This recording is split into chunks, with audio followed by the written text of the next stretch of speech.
he's like a brother to me, wrote this incredible book, Him and the Robot, and we're going to be talking about this. I think part of it is an internal assessment of why you as an individual do certain things. And then that expands outward as like, why do we do the things we do as a society?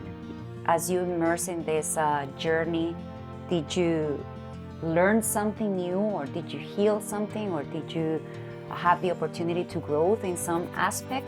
So I do draw upon things in my life. So that's what makes this like a semi non-fictional book. So I started writing the book, and it was about a month after leaving JP Morgan that as I was writing every day, and I was almost done with the first draft, and then my place burns down. So that was certainly a challenge. And I was like, okay, all right. So, let's reassess. Okay, so I'm alive. All right, that's good. So, and I'm healthy, I'm alive, cool. And yes, I lost these things, and this is a big headache, but all right. So I had kind of worked through whatever, let's say, hardships I had encountered, and came to the other side of it feeling pretty happy, and I'm like pretty content. And if you're not asking yourself what are the emotions, what's the psychology driving my behavior, then you're just acting according to your program. Like a robot. Like a robot. Yeah. Well, welcome. This is the first time we're doing this with an audience, actually, which is very, very exciting. First time doing it for a special reason, because who I consider my brother, he's like a brother to me, wrote this incredible book, Him and the Robot, and we're going to be talking about this. And first time doing it in a place Dreams West in Sea as beautiful Cliff. as this, in Sea Cliff. Yeah, your place. Thank you for hosting us here, which is incredible. And at the same time, we're recording an episode of Coffee, Matcha Soul. With a live audience, right? Yes, yes. So this is really, really cool. First time doing it. So thank you all for being part of this. I have a lot of questions for you. I know you do. I know questions for you. First of all, well, this is funny because now I feel like I'm in the hot seat here, and that's not how we've been doing it. Right. Usually there's someone else, and they're in the hot seat. Right. So this is interesting. Which is so cool, because I also want to share with you like the concept of the podcast and the reason why we decided to do the podcast. Saro comes home like at least every 2 weeks or something. Yeah, definitely a few times, like once or twice a month, we get together. Yes, and we have dinner, we have coffee, and matcha. We love coffee, and he loves matcha. So there's always a fight about like what should we drink tonight, and, which is better, matcha, of course. Yeah, exactly. But the wonderful thing that we always share is a wonderful, deep conversation, and we really go like very deep as we can go, right? And we talk about different subjects. Like it could be, it's funny because even if we try to be superficial at first, we're talking about soccer today, whatever, right? Or we're talking about fashion. We always go and start asking questions and questions and questions, and we go deep into philosophy and history and whatever.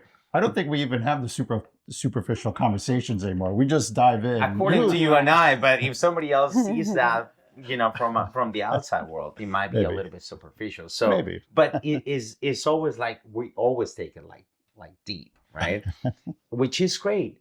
And the reason why I'm sharing that is because when I read your book, it was like a reflection of those conversations in a way. So, which is incredible. And I want to start by asking you a very specific question. It reminded me of Carl Jung and the Red Book. And it reminded me of Plato's dialogues. Yeah.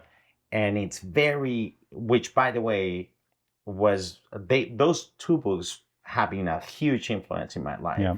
And when I read what you did, of course, I've always admired you, but now I go even more because... Well, you don't have to admire me. I mean, no, but I want to. Okay. And no, because you're raising very very profound questions here, and obviously the way you're doing it, I can see the influence of filmmaking, the way you set it up, you know, creating these two fictional characters, Yeah. but they have meaning. So the first question I had was, were you influenced by Plato or Carl Jung, or does that resonate Yeah. to you? Yeah. So first, let me say that yes, it's good that you note that our conversations felt like they were in the book because, well, as you know, I credit you and Zair, and I thank you both because yes, I mean we've had wonderful conversations, and also I think what you didn't mention about Coffee, Matcha, and Soul and its connection to the book is that right when we set out to do Coffee, Matcha, and Soul, we wanted to create, and because we're filmmakers and been working on film, we wanted to create meaningful content that would help. I want to say educate audiences, but could be entertaining, fun, and uplifting, right? Like that's why we set out to do Coffee, Matcha, and Soul. And that was also my intent with the book. I wanted to create something that just got people thinking about why we do the things we do. I think part of it is an internal assessment of why you as an individual do certain things. And then that expands outward as like, why do we do the things we do as a society, right? So I haven't read Carl Jung's The Red Book. The Red Book. But of course, I've read Plato many times, and yes, so the idea of the dialogue, it comes from Plato's like Socratic dialogues, right? So for sure, and then and that's amazing that you say it reminded you some aspects of Carl Jung, because how I got to some of the things about, say, why we do the things we do emotionally, what drives us and our behaviors, is through a lot of my own introspection and figuring out why I've done the things I've done throughout the years. I mean, so that's sort of what's in this book is it's a lot of my own discoveries, right? And the purpose is like I'm not Carl Jung, I'm not a psychologist, I'm not an expert. I would be very hesitant to call myself an expert in anything. But I wrote this to be like the start of a journey for people who are just wanting to explore deeper themselves, life, and everything. So it's a starting off point, I think, for people. That was my goal, really, in creating it. It feels that way because I would say that one of the things that I found as a constant, like a constant equation in those three examples, right? Carl Jung's Red Book, where, by the way, he created a fictional character, Philemon, and he has this philosophical conversations with this character, and he goes deep. I mean, asking if God exists or not, right? And it's kind of the same thing with Plato, right? With the dialogues. But the one thing that remains in those two examples, and it's also here, is the importance of asking questions. Yeah. Which is incredible. I mean, you know, like, and what I want to ask you is, here you made an endowment to the robot because the one that's asking questions is the robot. Yeah. Which is so interesting. Yeah. Because, I mean, I don't know about you guys, but every AI, appliance that I've seen around, they are there to answer our questions, right? Right. We need something, we ask Alexa, or we want something, we go and ask ChatGPT. Here is the robot asking the questions, which is so interesting. Why did you decide it that way? Okay, so the thing about asking questions, you're right. I mean, I think you can't get to understanding without asking questions. And so my belief system is I'm agnostic. And I talk about what that means, like in the context of the book and for myself. And usually when people hear agnostic, what they think is that I'm someone who is undecided and I don't want to take a stance And so, I'm just easily copping out and saying I'm agnostic. Or they think that someone who's agnostic just doesn't want to think about these really big and hard topics, right? Like, what is there a God? What is God? Like, so they think again that you're just taking the easy way out. But for me, being agnostic is not that. Actually, I think it's the hard work of trying to really understand what these things are, based on like taking a step back and saying, well, what do we really know? Like, what evidence do we really have? What is the actual like knowledge that we have, right? And so asking questions is at the heart of being agnostic for me. And then that's the start of learning, is by opening yourself up to the possibility that there are different sources of information and different ways of looking at things. Because at the end of the day, we all have a very small sliver of knowledge and a small perspective. Yeah. But by opening up and trying to learn from each other and gaining more and more knowledge, you'll start to get a bigger picture, a better understanding of the whole, right? And what was the second part? Oh, why the robot? Why the robot? Yeah. So then the robot was a tool because one day it just came to me. Like, what if this thing all of a sudden becomes conscious? That's not human, right? And it wakes up, and then something outside of us, observing us, and is trying to ask questions like, well, why do you do the things you do? Oftentimes, the other thing I was thinking about the robot is I was imagining the robot as like a kid. Like, if I had a kid, how would I explain the world to a kid? The wonderful thing about children is that they don't know a lot, and they're trying to understand, and they're very curious. And so they ask a lot of questions, and sometimes it drives parents crazy, but it's wonderful that they're asking questions, right? Because they're trying to learn. And so I imagine the robot almost like a kid. Yes, it's a tool to look outside of us objectively and to reassess like why we do the things we do in our society as a person, in our daily lives. So that was the purpose of the robot. And then one other thing, which I don't really touch in the book, but the robot is, and you'll probably get into this about consciousness. What is consciousness? What is not? But I do think that if you're not understanding why you as an individual does the things that you do, if you're not asking yourself what are the emotions, what's the psychology driving my behavior, then you're just acting according to your program, like a robot. Like a robot. Yeah. So you do need to kind of step back and reassess, like, why do I, why do I keep buying this thing, right? Yeah. Why do I need that? Yeah. No, but what is driving it? Why do I feel that's going to make me happy? Whatever that is, right? At the end of the day, it's your emotions driving you, most likely. And if you're not aware of that, then you're kind of just acting according to a program. I agree 100%.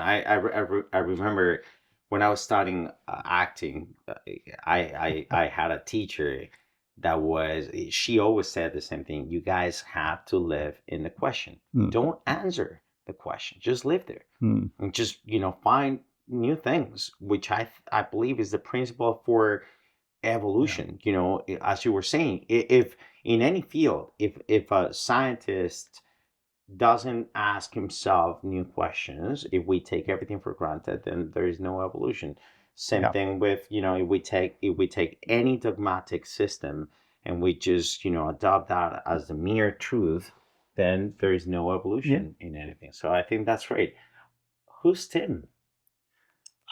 Who's Tim? Okay, well, so Tim is, if I was to do this life over again, I would have actually gone into science. I still think like when I'm ready to retire from film and whatever, be able to go back to grad school and like try to learn physics.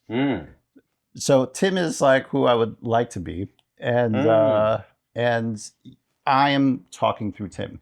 So and I talk about this like in the intro, or I don't remember one, but I do make it clear that I didn't go to grad school or I didn't get a PhD in science. I'm just very passionate about science and philosophy and stuff. And but I did go to grad school for film and creative writing and stuff. So I make that clear. But when I talk about things that occur in my life, like that's me talking about my life. So I do draw upon things in my life. So that's what makes this like a semi non-fictional book. So this is, I know it's when I read the book, of course, I already know you for years, so I know it's very bibliographical. Yeah. Like it's big portions of your story and your intimacy are in the book. Yeah. And then you add a second element, which is you decide to go ahead and talk about controversial topics nowadays. So what was the hardest part, or how did you have moments when you were writing the book that you felt so vulnerable to tell your own story? And then what pushed you through still talking about subjects that might be misinterpreted or taken the wrong way, even though you make the disclaimer that this is just, for people to think and not like you're not giving like an absolute right, what's right or what's wrong. Yeah. So those are great questions. So yes, I felt very vulnerable when I set out to write the book. I mean, still, I don't know. But I mean, when I set out to write the book, it was very scary, right? And then I was like, okay, I'm scared to do this. So then I think I'm going the right direction because in general. Let me stop you right there. Why were you scared? Well, because I'm very, very private about my life, and I don't want to share intimately things that have happened in my life. But my thought process is I can't explain how I came to some of these ideas without sharing that. So if I'm going to offer, say, some insight, I need to have the context of where that insight came from. So that's why I felt like, okay, I have to share. Not that I want to, but also part of creating this, I've never written a book before. Again, my work's in film. And so it felt scary to do this new endeavor, but I was like, as an artist, I think you kind of need to be scared of the work that you do. So that's why I was like, okay, I think this is actually the right thing. I need to do this. Then, but in terms of talking about these, say, controversial topics, so that was also, I mean, there was a part I was like, well, I could take out these like 5 chapters on these subjects, right? And then I'm sure the book will sell a lot better, right? I thought of that, but but then I was like, but I don't want to do this to make money. Like this is me like trying to give back. That's another reason I wrote the book. I wanted to help society, and because born here, being American, whatever. I mean, I really do, love my country and stuff, and my fellow citizens. So I want to see if I can help in some way. And these controversial topics that are so, I guess, inflaming people emotionally, right? I wanted to offer like, wait, let's just take a step back and just really think this through, like logically, scientifically, without emotion. You don't have to agree, but this is one way of looking at these topics from a detached place. So I like that, and I like that throughout the book you're constantly reminding people that these are things that even you can change your mind about, because the more you research, the more scientific evidence you find, the more we as a society evolve, things will change. And that's the whole purpose of us as humanity, that we have the capacity to change and to adapt to the new circumstances that we're living right now. So my question is, and that you hope that, the audience change their point of view in one aspect or the other. And towards the end of the book, you mentioned like maybe in 5 years from now, I will think differently. And when I read this book, I would just probably say, oh no, that was nonsense, or something like Possibly, that. So when you talk about how all the process, the process of writing a book. I haven't written a book, but I have written scripts, and every creative process is also like a healing and growing process, like personally. So my question to you, it's two questions. Number one, do you feel that as you immerse in this journey, did you learn something new, or did you heal something, or did you have the opportunity to grow in some aspect? And as this journey is coming to like the end of the pregnancy where you just deliver and now the kid is by itself, Yeah, it's out is there there. anything that you have changed your mind about what you have written? Okay, that's great. So I do say also in the intro that, you know, it's important as you're reading this that when I wrote this, I was 45, so a middle-aged man, right? And that this is what I've come to learn up until this point. So, and I say that as an agnostic, you shouldn't just, because of my belief system, I'm asking you to ask questions. So I'm asking you not to read this and just take what I'm saying as truth necessarily. It's really for you to then reassess for yourself if it makes sense for you, and then start on your own journey of like thinking of these topics and thinking about yourself. So in that regard, and what I do know is, yeah, I might change another like 50 years from now, I will be a different person. I'm this person right now who's writing this with the experiences and the knowledge I have, but I think things will change. Is there anything I would change right now? There's something that I came across that maybe my definition of entropy might be a little off. I'm like, oh, I think I need to fix that. But you know, if there's another revision, if I do a revision, I'll fix it. Because I think again, like as I'm learning about things in science and stuff, like maybe my definition was Are you out there. referring to the definition of entropy that Tim provides? Yes. It might be off because in the book I say that you know, the universe is designed to go towards entropy, and that maybe life can be a way of combating entropy by creating organization, right? And I still believe that, but according to physicists and scientists, they say that no, life creates entropy. But so I might be, so that just the rewording. That's what they are saying today. I know. Well. Yes, it might change. Yeah, 20 years ago, science, you know, used to say something different. 100 years ago. It keeps changing. It does, and that's the other. Like as our knowledge keeps growing, you have to change based on the data and facts you have at hand.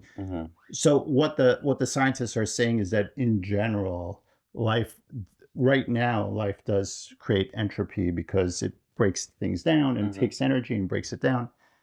My point about how in the future, many thousands of years ago, maybe we'll be able to fight entropy, like as we're traveling the universe and reigniting stars, and who knows what we can do. I'm very hopeful that like 1,000, 2,000, 5,000 years from now, we can, you know, terraform planets and stuff or whatever. Anyway, so that I would change that. And then what was the other? If it was a journey of growth and if you learned something or healed something through the process. No. I would say that when I set out to write the book, I had kind of gone through, I mean, things will always happen. So maybe there'll be something down the road that I'll encounter that I'll have to grow in some way. But at the point of writing the book, I mean, my COVID was a weird time for everyone, but for me, it was actually kind of a good period. So for me during COVID, I'd spent a lot of time doing a lot of introspection. So I had kind of worked through whatever, let's say, hardships I had encountered, and came to the other side of it feeling pretty happy, and you know, I'm like pretty content. And so I don't think the book itself, other than maybe the discipline of writing every day for 8 hours a day or something like that changes you. So that you know, I got another tool of discipline under my belt, you know. So maybe that. So you created two fictional characters to have a dialogue, and you know, through those conversations, as Zair was saying, you're touching on very controversial subjects, such as the existence of God, the definition of God, consciousness. What is consciousness? Is it fundamental or not? But I want to tap into the characters that you created, because I like the relationship that you are suggesting between the robot and Tim, right? What, in your opinion, what's the biggest mistake that Tim is making, and the biggest mistake that the robot is making, and what is the best virtue that Tim has, and the best virtue that the robot has? The biggest mistake. Wow.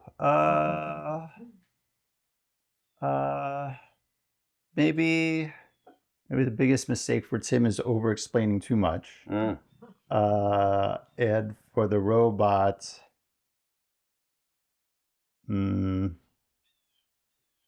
relying on Tim for answers. And then in terms of virtues, I think Tim intends to get the robot to start figuring these things out on his own, I think is a good intention.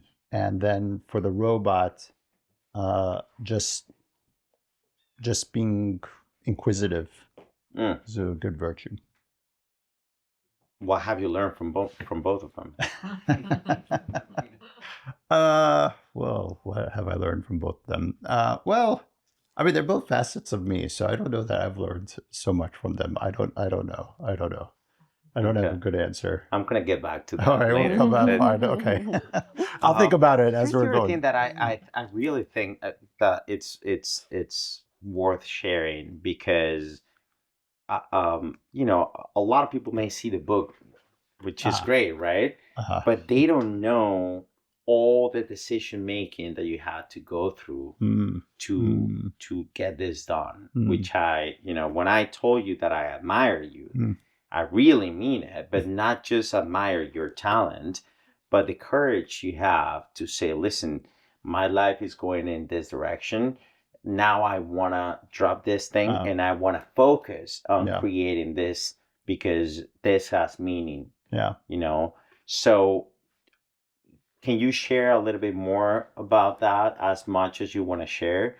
But like, what were the challenges in your life that you, even like the big time decisions that you have to make to get this done? Well, I started writing the book actually 3 years ago. When I started, I wanted to write a book about agnosticism because of Roe versus Wade being overturned. When that happened, that was so disheartening to me, because the gravity of that event is that, you know, it's only the second time in our country's history that the Supreme Court overturned a right that citizens had in this country. So they took that right away. Yes, they deferred it back to the states, but states are taking it away from women. And so that's shocking to me. And also what was so shocking to me is that we know that at least 3, if not more, of our judges on the Supreme Court are Christian conservatives or fundamentalists, really. They're very Christian, and they believe, according to their religion, that, you know, God says there's no abortion. And so their overturning of Roe came partly from their belief system, right? And so I wanted to write a book about agnosticism because, well, one, I don't think our Supreme Court justices should be making decisions based on their religious beliefs. It should be more pragmatical. And it's like, well, how many lives are we affecting by this choice, right? Like, by taking this away, how many women may end up getting hurt or dying as a result of this choice, right? Like, we should be thinking in those terms. And we should be thinking about in the terms of like, well, what is a life, right? When does a life happen? Is it at conception? Is it when a fetus is conscious? Like, really think this through in a more like scientific, logical way. Because yeah, I think of course we all agree that killing is wrong, and so like aborting a baby could be wrong, but is it a human at 4 weeks? Like no, it's a group of cells. Like yes, it's alive, but it's still not a person that's conscious and sentient that could feel things, right? So there's a way to think about this more complex because these are very complex issues. So that was what set me off, and I wanted to write a book on agnosticism. And then I got the idea, and when I was writing it, it was very dry. It was like very theoretical. It was about agnosticism, and it was totally different. And then I got the idea of Tim and robot, and this robot coming alive and asking the questions, and that felt more fun and playful, and that's why I did it. Now, in terms of some of the challenges I faced when writing the book, well, one crazy thing that happened was so I used to work full time for JP Morgan Chase as a cinematographer, and I decided to leave. I was there for like 7 years, and I decided to leave to write the book because I really was set on doing this. So I started writing the book, and it was about a month after leaving JP Morgan that as I was writing every day, and I was almost done with the first draft, and then my place burns down. At a fire, the whole place burns down. So that was certainly a challenge. And I was like, okay, all right. So, let's reassess. Okay. So I'm alive. All right. That's good. So, and I'm healthy. I'm alive. Cool.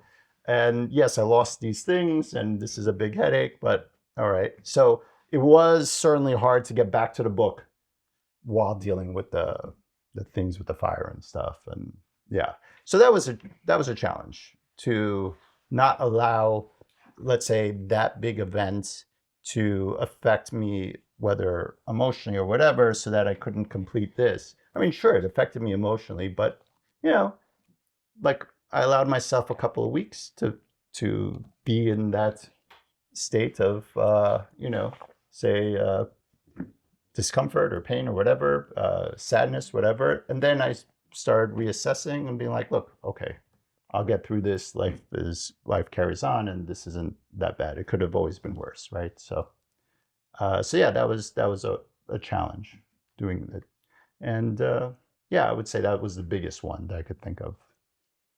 And looking in retrospect, this is going to be a crazy question, all right? Okay. But All right, let's do you it. feel that in a way, all those things that you went through, because you were facing big challenges. I mean, you say it like that right now, but I remember like being with you, doing projects and whatever, and seeing how many difficulties you had and obstructions you had to jump, right? Like you decided to just leave your job, which was pretty steady and whatever, then the house. Yeah. You were working at a coffee shop, writing, right?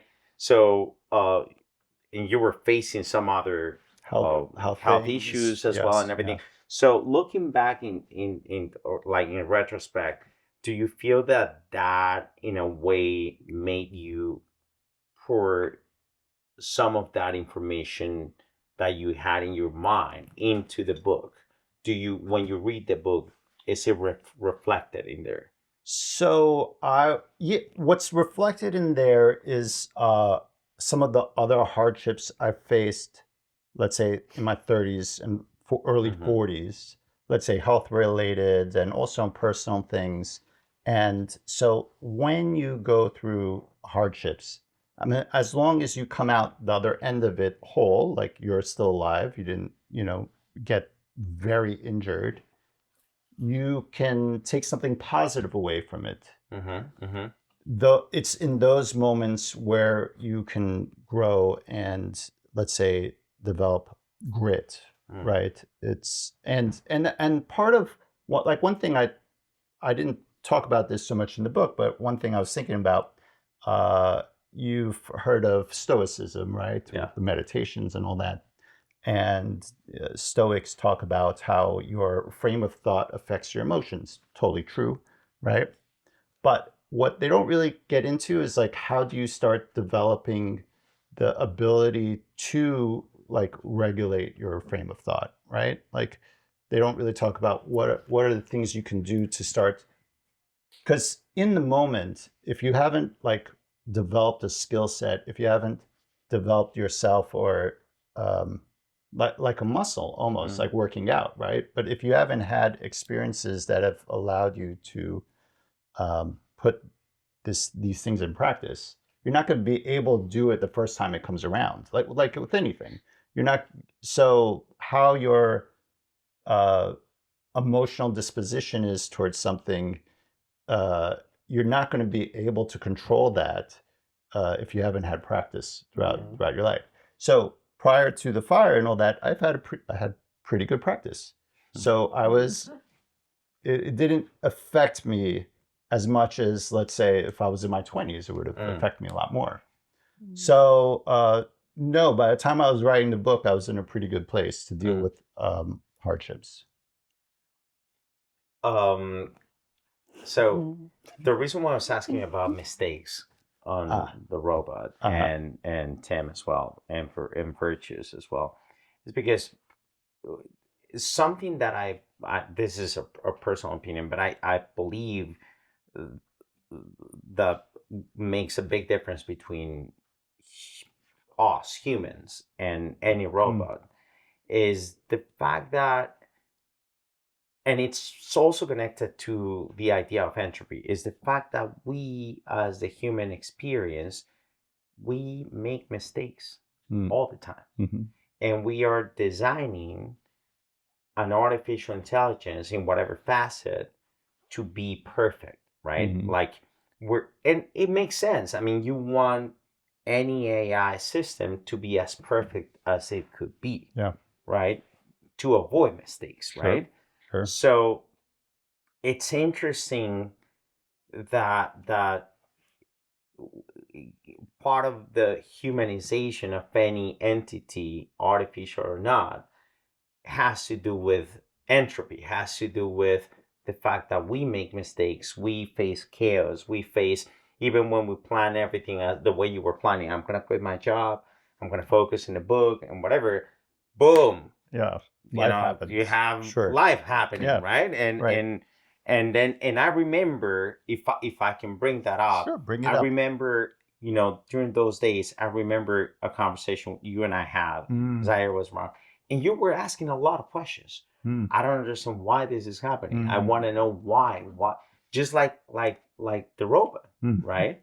So it's so interesting to see the connections from the outside, like. But I wanted to ask you if you thought about all those moments, or if looking in retrospect, you see that here as well, and especially particularly like, the idea of making mistakes as well, or not having all the answers. Well, we're gonna make mistakes, right? Like we're humans, so we're gonna make mistakes, and we don't have all the answers yet. And I imagine if there was some sort of sentient robot, it too will make mistakes because it won't have all the answers. I don't know if we'll ever get to a time or a place where we have all the answers. I don't know. I mean, what is that has all the answers? I mean, that would be God then at that point, right? Like, what knows everything? So no, we're going to make mistakes, but I think it's important to also know that. Like, you need to recognize that you're going to make mistakes, so that you can, because if you think you have all the answers, then you're kind of blinded to reality, I think, and you're not going to grow anymore. And there's no reason to keep exploring. I mean, so yeah, I mean. So if there is only one thing that the audience should take away from your book, what would that be? And what would you say right now to entice that audience to go get your book and read it? Well, I would say that I hope they enjoy it. One, that's most important, because I think learning should be fun. So that's why I try to make it as playful as possible. So one is like have fun with it, but two, start really reassessing the things you think you know in your own life and in your about yourself, and why we as a society do the things we do, and why, I think so. The key takeaway is, I hope this starts you on your own journey of discovery. That would be key takeaway. Nice.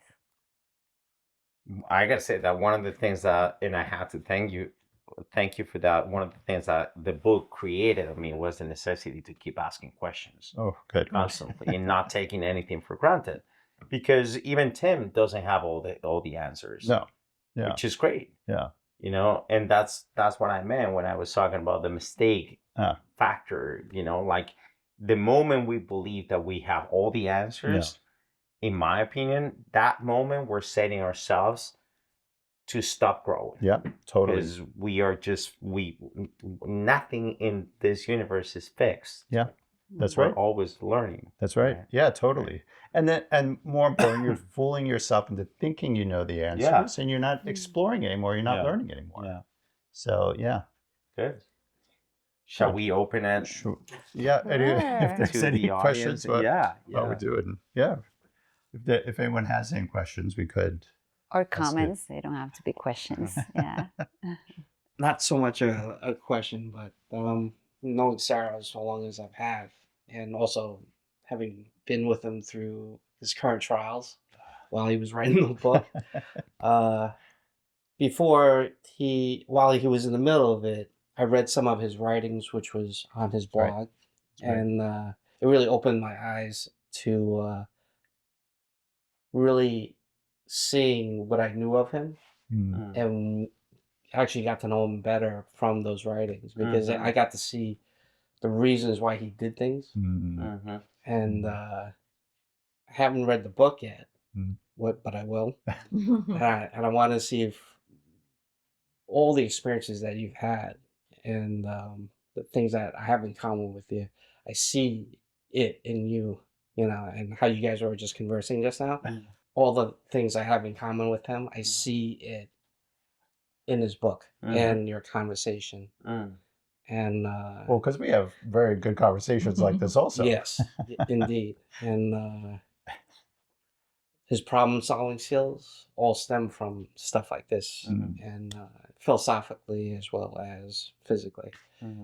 And I just find it amazing, that he exposed himself and all the problems that he has had to deal with during the course of his life. Yeah. These challenges, and what me and him have in common is learning how to deal and get through these challenges, whether it be physical or health-wise or whatnot. Yeah. So I see that. Yeah, what was interesting was I've known Saro, I think, for 24 years. And I never knew, we've never had it. So when he was writing this book, I remember saying, I said, holy shit, I didn't know you were agnostic. Because the conversation never happened, because, I was raised Roman Catholic. So I turned my kind of gaze towards agnosticism during confirmation in 7th grade. So I kind of found my journey early on, but he and I never had that conversation. Wow. It's just not something that I would like. A friend of, it just wouldn't come up. It wasn't like, hey man, how's your day going? Oh, by the way, I'm agnostic. It was interesting to see the book, because he kept telling me he was writing this book, and I would be with him at times while he was writing it. And then one day, he shows me the cover, and I guess, and unfortunately, like an asshole, I finally read it. And I was like, wait, this is about agnosticism? And then he was like, yeah. And I was like, I'm agnostic, right? And then it was this whole, it was bizarre and embarrassing at the same time for me to be like, I'd later see my mother, and she'd be like, my parents be like, how's Saro doing? I'm like, Mom, did you know Saro's agnostic? I'm like, what the fuck? And then my parents are like, you're agnostic? And I was like, oh, shit. Yeah. And so it opened, so it was interesting. Yeah, because, it's just not something that, because at the time, like my significant other and I, she was also, but like, again, it's not something I opened up with when I met her, or like, It's certainly not, like, hey, what are you doing on Friday?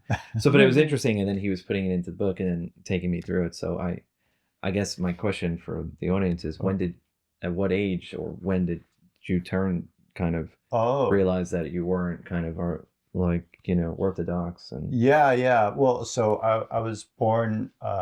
I'm Armenian by descent, so Christian Orthodox is what I grew up with, and I went to Catholic school, and as like yourself, and Armenian school. So the church was very present in my life growing up. And we just talked about the subject matter. I won't bring it up here, but in one of our recent podcasts, we talked about it a little bit and how it's influenced on me. So it certainly influenced me. I don't know. I guess as I was getting into my 20s. Oh, yeah, right. So when I was 19, 20, and that's when I met you in Kung Fu. And part of what spurred that on was I grew up from the age of 12 actually having arthritis, psoriasis, and then at 19 it turned into Crohn's. And so dealing with those health issues and not being able to get help anywhere really, because the medical community at the time didn't really have much to offer, and God wasn't helping me. And so I was like, oh wow, I'm really on my own to figure this out. Right. So I started feeling that at like 16, like I need to figure this out.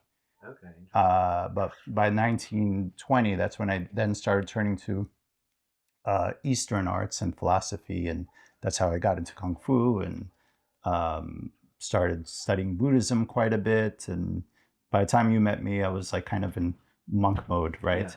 Yeah. Do you still have a respect or like an understanding for the teachings of religion? Do you look upon it just sort of different?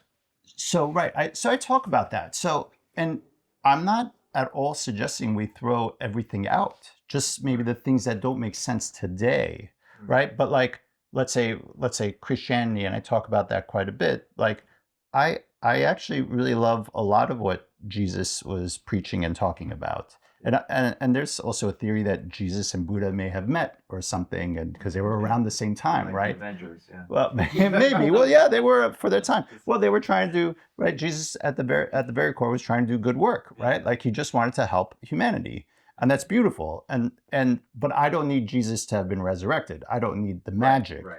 So that's the part where I'm like, oh well, I don't know. It's kind of like how I don't believe in Santa Claus anymore. I kind of don't believe like these miracles that occurred, but I don't need the miracles. I like the messaging, like do unto others as you do unto yourself, or how he would try to help the people sick like lepers and whatever. I mean, that's beautiful. Like that we should carry 2,000 years. That still makes sense today. Right. So yeah, I wouldn't say all of Christianity or all of any religion is bad. That's not being like practical or realistic either, because I think throughout history people have figured things out. So we just need to take the things that they figured out and make sense and carry that forward.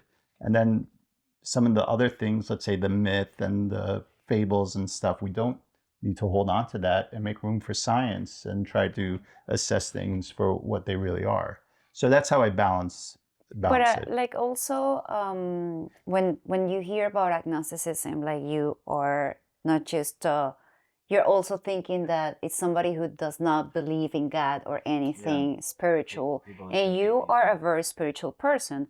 And we have had conversations where we have maybe agreed on, like even in the book, is like if God exists, maybe his own, and I love this definition in the book, is like his own purpose for humanity is that they reach God level of God,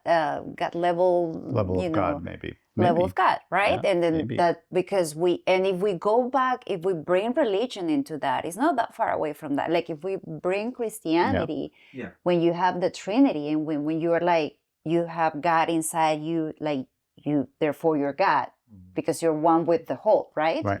So it's just like an evolved concept of, as you say, but it's not denying that there is a spiritual world that we might tap into, that science right now doesn't have an answer for that, because we have talked about it, and there's space for that. So there's space for the magic as well, in the making of so right, in terms of let's say the spirituality part, right? So I say I'm a spiritual agnostic, right? So I'm not saying, so it's true when people think of agnostic, they think atheist. I'm not atheist, right?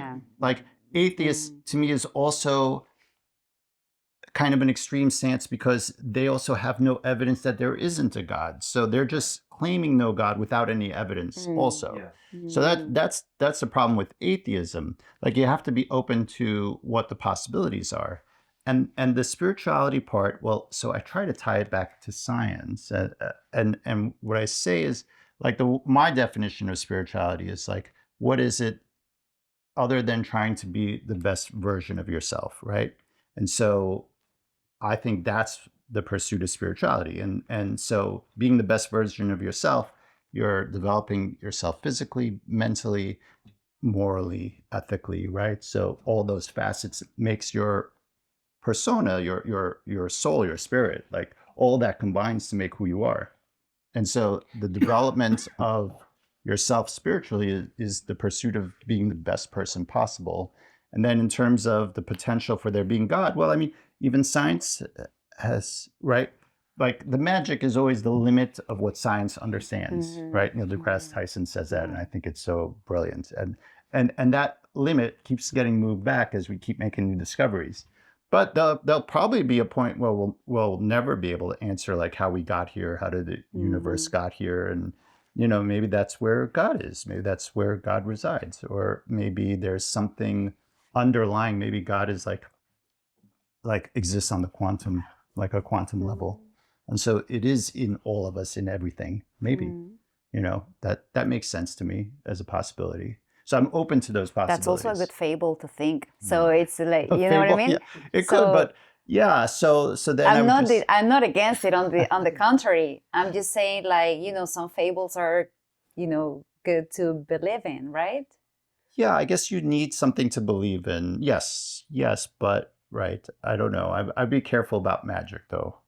I would. But also, I mean, that will take us to a different place, because what is magic? I mean, what is that thing that we describe as magic? Well, okay, you know what to me is magical? I just think life is incredibly magical. Like, just the fact that we exist, that we're conscious, that we're in this room, that we're able to have this conversation. Like, to me, the fact that I can touch and feel, I mean, this comes back to meditation, but even breathing, like when I'm in the moment and I'm experiencing, like, it's really magical that I'm made up of trillions, 30 trillions of cells. Right. And all those cells come together to give me this experience and the ability to be present in the moment. Yeah. Like, that's pretty magical. Yeah.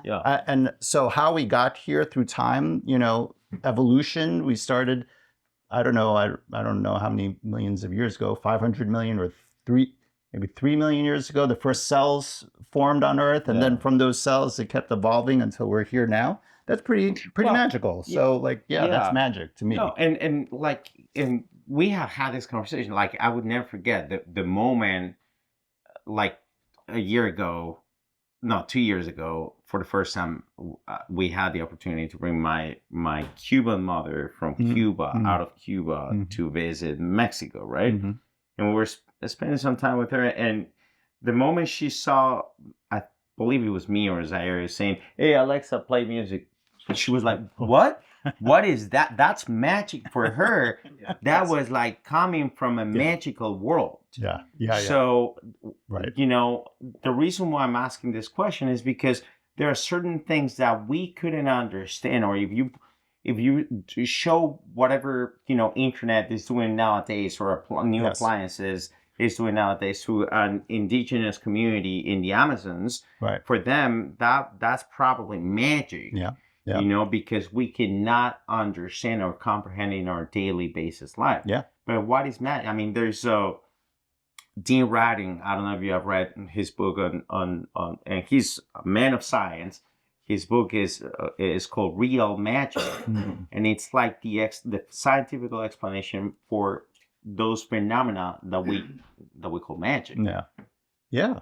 Yeah, I mean, you have to imagine that 3,000 years ago, we knew a lot less. And so anything would be magical, right? Yeah. And I mean, that's where the first gods came from. The ideas of the first gods was like, you know, how does the sun move left to right? Well, there's a god that moves the sun. And then, you know, what's causing the lightning? Well, that's the lightning gods. Yeah. You know, the first answer to not understanding is always like the gods doing it.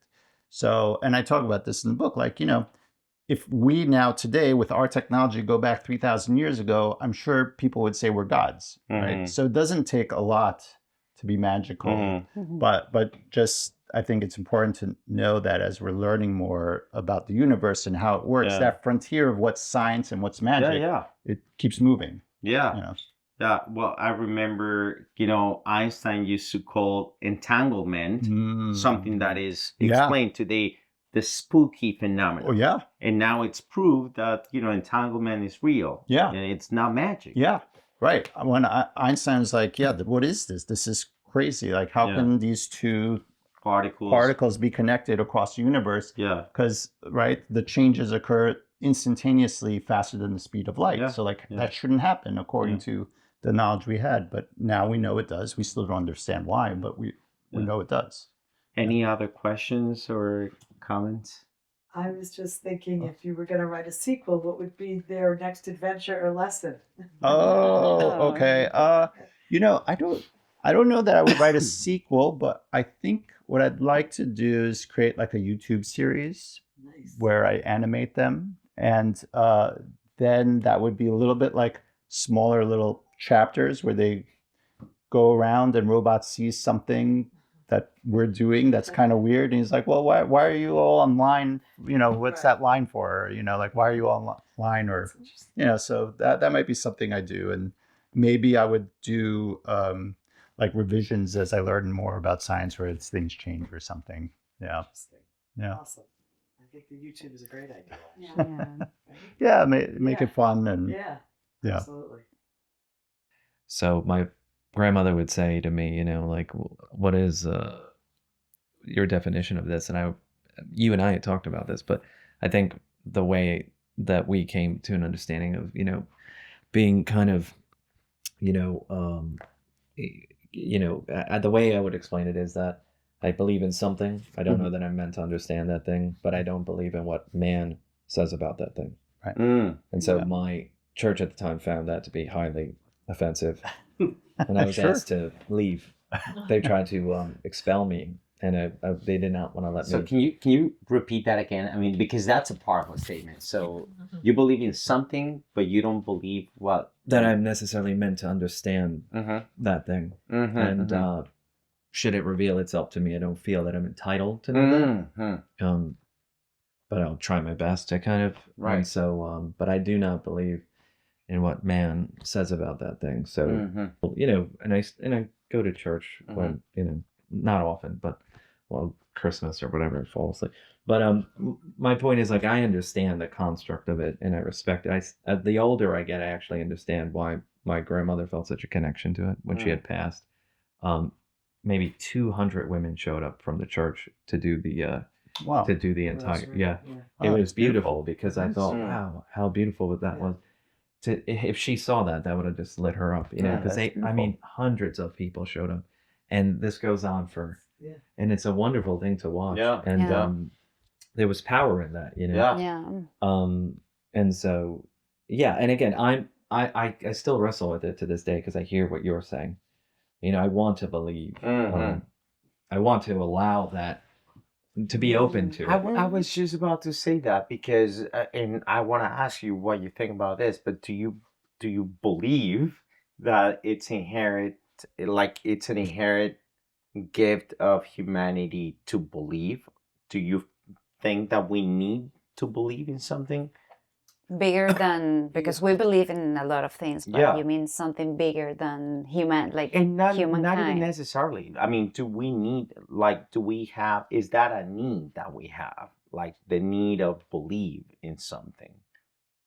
I think it is. I mean, in my opinion, but I do. I find that I'm most content in my life when I'm in service of something other than myself. So, like, I always, when I was a kid, I read something that was on the back of a milk carton, Mm. and next to the missing child, you know, and growing up in the 80s, there were missing kids. And it said the purpose of life is a life of purpose. And that stuck with me forever. Yeah. Yeah. And I realize the older I get that when I do come, and Saro and I talk about this, like when I choose a career that is predominantly kind of self-beneficial in terms of financial gain or whatever, it's great in the moment, but it's quite hollow at the end of that journey. And if I'm not in service of something other than myself, it feels quite, it's just, it almost feels like it's the opposite of what I should be doing. So yeah, I do believe that belief in a sense is like purpose built. So we should feel purposeful. It's great. And I believe that that's the best way to wrap it up. Like saying, at least is my opinion. I think that you're following your purpose by doing this. And thank you for doing everything. Thank you. Oh, thanks. Thank you. Thanks, everyone. Thanks for coming out.